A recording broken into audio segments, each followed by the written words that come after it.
Welcome to the classes of Shiksha Angan Senior.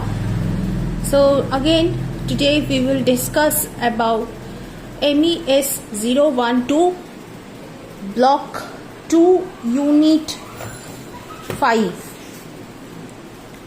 Concept and Nature of Knowledge.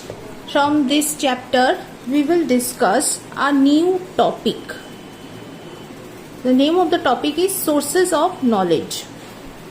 So in the previous classes we discussed about what is knowledge, what is the concept of knowledge, what are the divisions of knowledge, and what are the theories of knowledge. Up to this we discussed in the previous classes. So today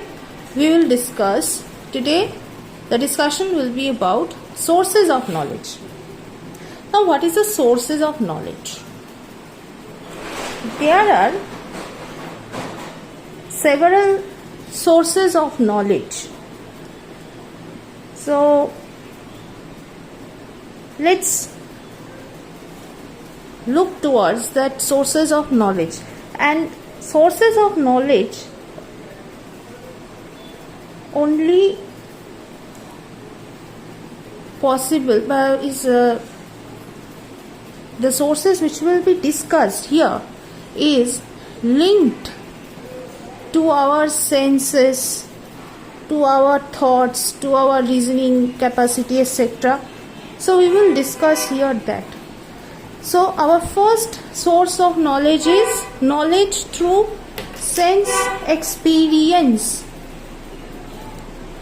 So whatever object we see in the external world in our daily life, we see that object by applying the sense of seeing, touching, smelling, tasting and hearing. By applying these senses, we observe the objects of the external world. On various occasions, and whatever these senses we possess, on various occasions these senses informs us about the characteristic of an object. For example, by using the sense of touching, we will get to know that an object is placed in front of us.